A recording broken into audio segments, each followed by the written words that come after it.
ดีใจแล้วมาฮอดกันแล้วมาเห็นกันแล้วอืมอืมอืมอืมอืมอืมอืมนี่ก็มีพี่น้องมาแต่เคสิโนสบายดีอันนี้มันมีพี่น้องมาจากเคสิโนพ่ออ๋อเสื้อแดงๆนี่พ่ออ๋ออันนั้นเบาคูณเป็นที่มาหาเอื้อยเพิ่นเนาะอยู่บ้านนานินนี่เพิ่นไปหาเอื้อยเพิ่นหาน้องเพิ่นบ้านพ่ออ๋อบ้านนานินขึ้นกับเมืองเวียงคำนี่คือเมียน้ำเบ้าคูณป้าแก่นสีน้ำเบ้าคูณเพิ่นมาหาเอื้อยเพิ่นบ้านพ่อลุงกันบ้าน นี่ เนี่ย ก็คือพ่อลุงแก้ว โอ้แต่ทำไมพักอร่อย60 บาทคุณ ดูนี่บ้านเนี่ยบ้านเป็นตู้เจ้าก็ยังมีแหละเนี่ยเกิดอยู่ในบ้านเกิดเมืองนอกเราเลยเกิดมาดีเนี่ยเราเขาแล้วเขาเรื่องไปไม่เยอะจะไปทำกันนอนเขามากเลยนี่แม่ยายคอยเป็นมาหาทินฐานบ้านเกิดเพิ่นแต่ก่อนมาดื้อเพิ่นคมหลังหาพี่หาน้องเมื่อยเต้นเมื่อยฟ้อนนะสบายดีคนบ้านนอก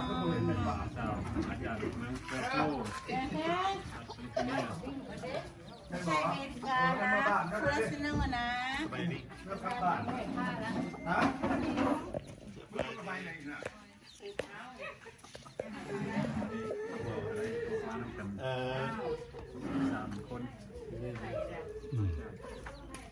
น้องเพิ่นไปหาเบิ่งเพิ่นมาใส่กันแล้วไปดีกับมวย ข้าวบอกแล้ววะ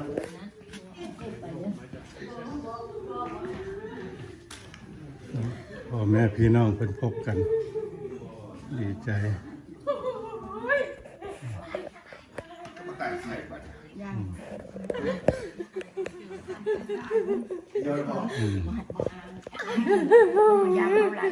เพิ่นดีใจเนาะพ่อแม่พี่น้องได้พอกันดีใจหลาย10 ปีบ่เห็นกันป้าใหญ่เพิ่นมาหาน้องสาวเพิ่นบ่น้องสาวบ่มาหาน้องสาวเห็นกันดีใจ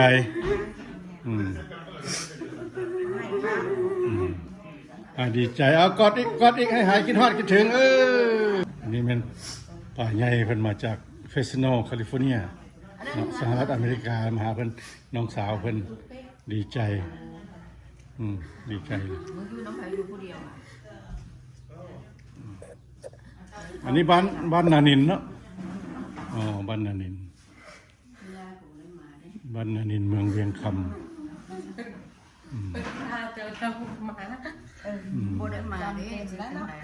อยู่ไกลกันเนาะไก่ดีมาก็มาเห็นมานี่อายเพิ่นอันนี้น้ำบาคูนเขาเป็นสองคนเขาไปกับลูกมันกี้มันเป็นแม่มันจักปีแล้วบ่เห็นกันนะบ่หลายปีเด้หลายปี4-5 ปี4-5 ปีเนาะ4-5 ปี4-5 ปีจังเลยเห็นกัน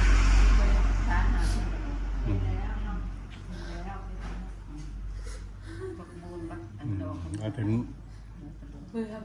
เมตัวใหญ่เนาะเป็นเสียวาง3 ทิศหลังเสียวาง2-3 ทิศหลังนี่เมตัวใหญ่กบเดือนกบมันนี่นี่แหละมัน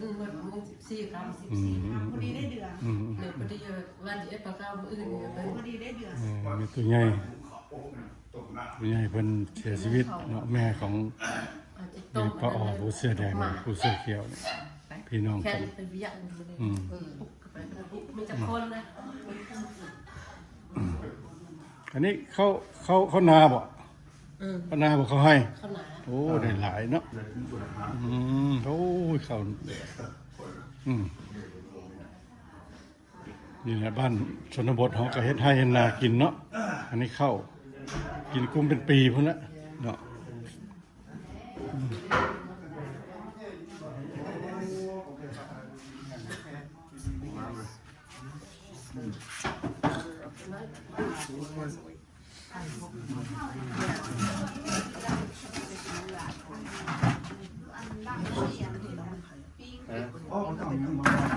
ก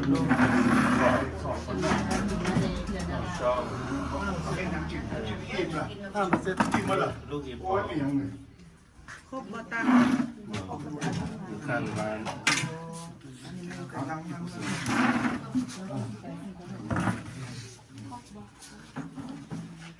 พี่น้องมายามกันเนาะพี่น้องผมดีใจ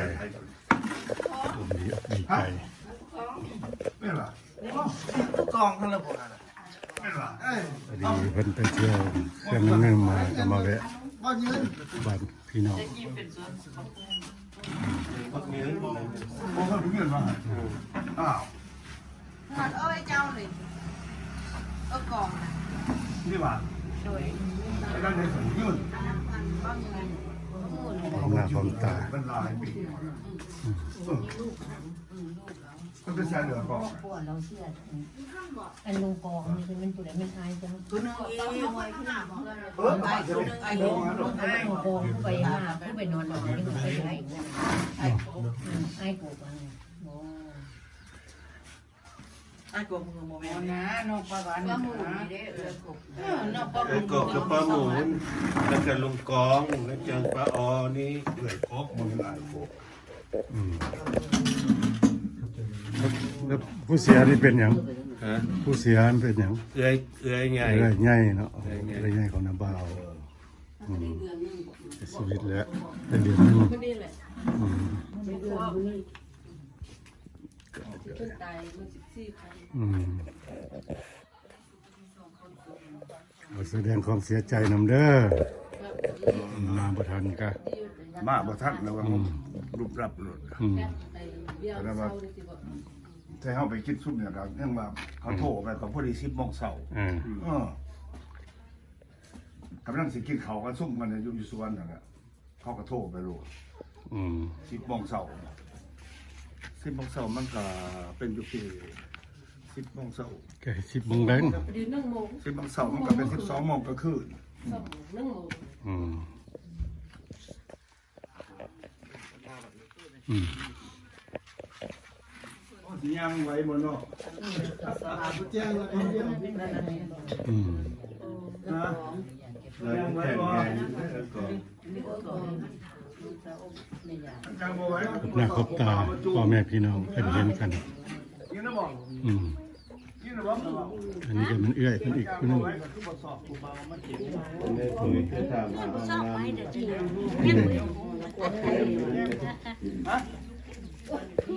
องน้ำ นั่ง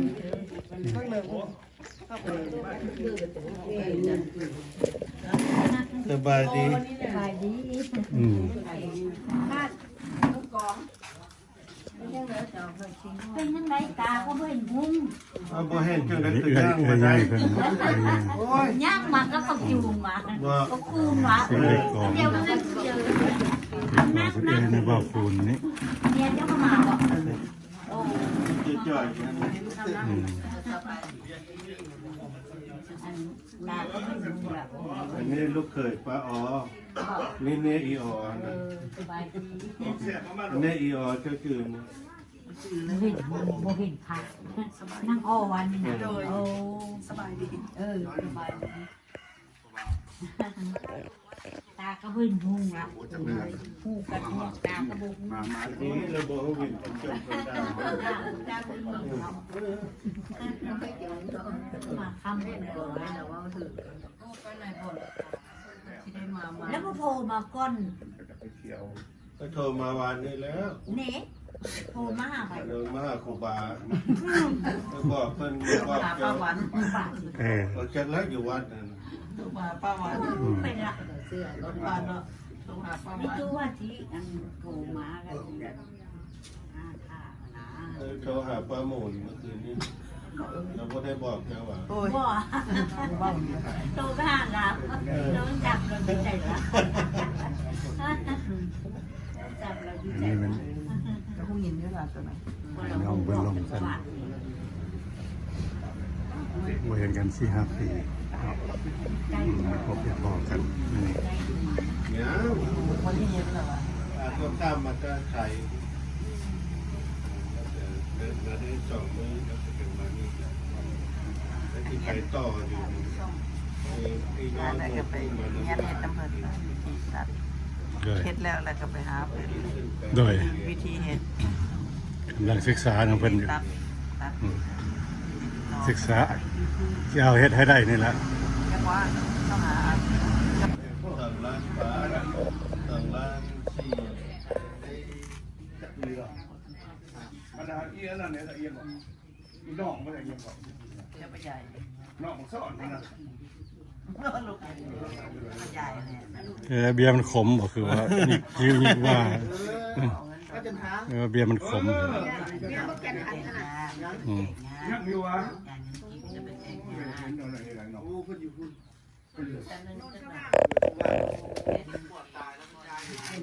ไปอยู่กับพ่อไหน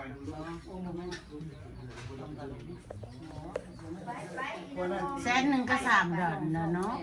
ไปบอก เฝ้าก่อนใจเย็น บ่แล้วอีนางออมถึงหน่อย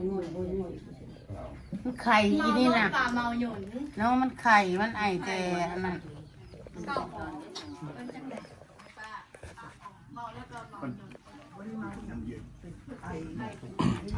มากถึงพ่อคนบางอย่างเป็น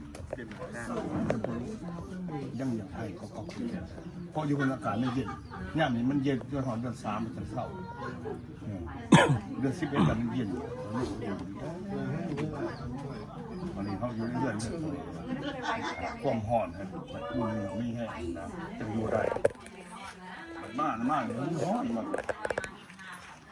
พวกเจ้าพวกกันเนี่ยว่าไปไม่เย็นหรอกไปหรอก ทางนี้ยืน ไปพอดปั๊บนี่ก็โอ้ยมันจังไอ้ไม่จังไอ้ยังมา ติด ตี ตามแฟนเขาแล้วแหละ หอยนี่ซื้อดับลูกมาบอกมานี่ไอ้มาสังไข่มาสังกับบอกกันบนไปหาไผ่ไปนอนอยู่คนเดียวมันอากาศมันบอกมันเรามันเปลี่ยนเลยเอาหนาวนะมาห่อออกจากห่อนจะไปกินใครต้องคิด2 คิดคนจะมาเศร้า ไอ้ลุงแซวบ่ แม่นแหละแต่ อยู่เป็นพ่อใหญ่อยู่นี่แหละนะบ้านเนี่ยก็บ้านเฮาเนี่ยบ้านเนี่ยก็ นานิน บ้านนานินเนาะ แม่นแหละ บ้านนานินเป็นพ่อใหญ่เด้ออยู่นี่เด้อคุมลูกคุมหลานอยู่นี่เพิ่นน่ะ มีแต่ประตูและว่าบ้านทำเมืองอันไทยอันนี้ก็บอกเลยก็เป็นประตู แซ ได้ ว เลยเนาะ แซวเนาะวันนี้ดีใจบ่ที่น้องได้มาเยี่ยมมายามมาเห็นหน้ากัน เฮ็ดบ่เป็นนะไอ้เฮ็ดบ่เป็นนะ 11 คนมันบ่เจ้าเดี๋ยวนี้รวมกับของเมียใหม่นี่ รวมทั้งลูกทั้งหลานทั้งลูกเขยทั้งลูกไผ่40เลย บ้านหนึงนะ บ้านนึงก็40คนก็ พอเล็กเนาะ บ้านหนึง นี่แหละ เฮ็ดแท้ของเพิ่นเฮ็ดดีก็ ผู้ใหญ่ของบ้านของเมืองเป็นผู้พ่อผู้ใส่ให้ลูกให้เต้าให้ลูกให้หลานเนาะ แม่น จักปีแล้วผู้พ่อกันจักปีแล้ว ฮะ ผู้พ่อกันจักปีแล้ว ดีแล้วก็บ่เห็น นั่นบอก 5 ปี 5 ปี ตายแล้ว โอ้5 ปี 10 ปี มี เนาะ ไปกินข้างงอนได้ยืนก็ตาย เออ 300,000แล้วดี แล้วยืนตายมันก็ 5 ปี ดีใจเนาะได้พ่อกันเนาะ ขึ้นผ้าอยู่เห็นบ้านโอ้กระตูน้ำตายที่มีเต้เขานี่แหละมาบ้านเดินบุกเวียนดอกไม้ดอกนึงก็เป็นเฮานี่เป็นผู้เว้าเฮ็ดเธอเรียบร้อย เพราะว่าอันก่อนเพิ่นสิเสียก็ได้ก็นิมนต์ลงแก้วมาเนาะแล้ว2 มื้อกันแล้วแก้วเพิ่นมาก็ว่าได้2 มื้อแล้วให้เสียมันก็ถาม ไปไทยแล้วเนาะไปทำบุญนะ กูให้มึงนะกูจะเอายังโทษเดี๋ยวนี้นะ ให้แฮะ มันกูมันเมื่อแล้วกูจะฟังมาให้ จักปีปันสิมาจักปีสิมาอีกตัวเอาหน้า มีลูกหลานอยู่ลาวเนาะอยู่บ้านนานินลูกหลานพ่อใหญ่แม่ใหญ่ เอาถึงคน เห็นตากัน โตคนล้อ พามาแต่ ใจเด้อ ได้นอนลืมชื่ออะไรคนไหนเพื่อนเอาไปเล่นไปเอาผัวอยู่พุ่น คนตัวอยากใจ ใส่เบี่ยงใช้เงินกันไปจ่ายเงินออกซับ ไป พาลูกไปซื้อแม่ มาเป็นคนนี่เห็นก็ยูทูบอันซ่อนอัน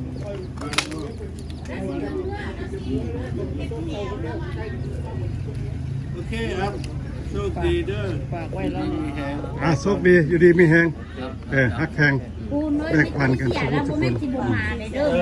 ให้กับสองคนนี่เอาไปแม่